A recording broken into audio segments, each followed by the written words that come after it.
Remember when the women of Twin Peaks made nostalgia new again. Editors note a previous version of this article was published in 2020 before Netflix. Before sagas like Game of Thrones, before high-speed internet, there was Twin Peaks.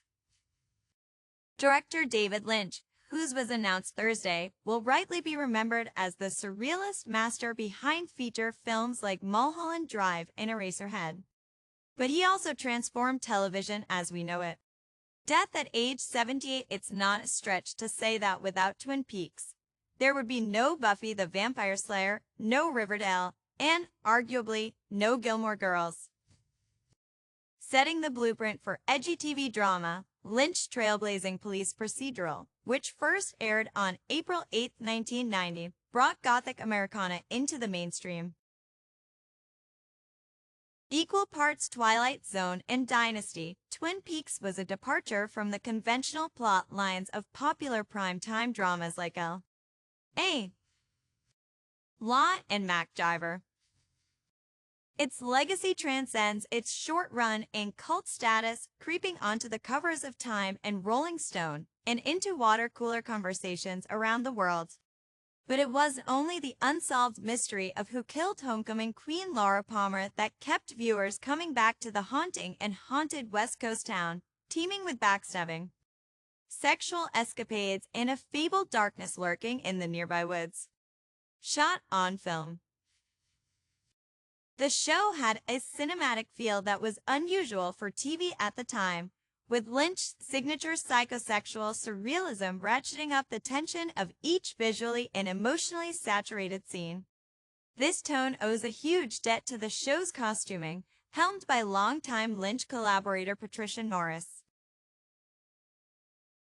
Simple staples from decades past were updated and worn with modern ease, while trends that would define the next decade could be glimpsed in their infancy, making Twin Peaks a period piece outside time. There was no shortage of compelling characters with distinct looks.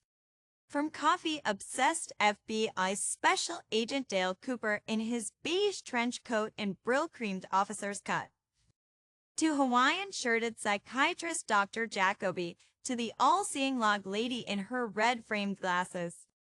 The women in particular embodied the town's twin spirits of repression and desire, and none more than pot-stirring teenager Audrey Horne. The daughter of scheming businessman Benjamin Horne, Audrey is bored, imaginative, and doesn't care what anyone thinks. When we first find her sulking around her father's wood-paneled Great Northern Hotel, eagerly terrifying a group of Norwegian businessmen with her morbid recounting of the recent town killing, she epitomizes 1950s girlhood in saddle shoes and a pink Angora sweater tucked into a plaid skirt. It comes as no surprise. Then, when we later see Audrey trading her flats for red kitten heels stashed in her school locker, or coolly smoking in the girls' bathroom, with her A-frame eyebrows and figure-hugging sweater, setting the type of scene that pushed lobbyists to pressure Hollywood to stop letting actors smoke on screen because it just looked too good.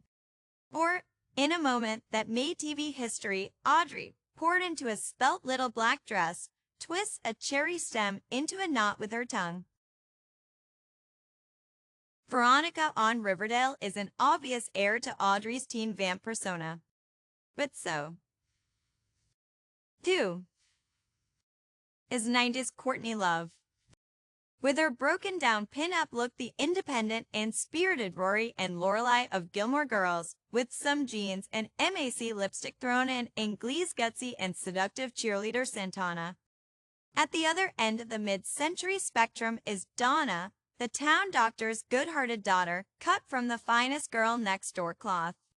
Even as she breaks into tears in the middle of class, suddenly aware that something terrible has happened to her best friend Laura, it's hard not to be distracted by her impeccably manicured nails. But Lynch nostalgia didn't end with the 1950s.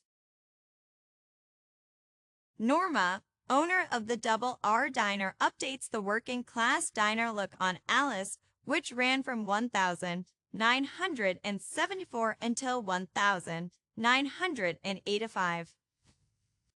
Bringing the elegance of a ball gown to her blue and white uniform, replete with integrated apron and leg of mutton sleeves. Similarly, Josie Packard, the phenomenally chic widow of the town's previous mill owner, exudes pure glamour.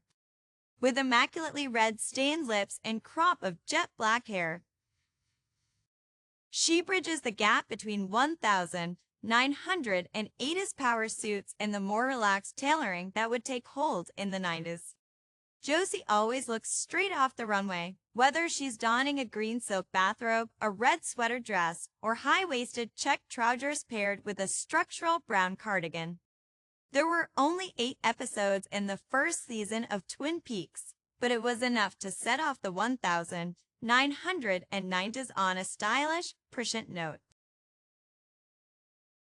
The wool sweaters, wool cardigans, wool tights, and line skirts and plaid. Plaid would soon after be reflected in Seattle grungeon, while the show's lack of fashion accessories and short hair on women would become part of the decade's minimalist style code.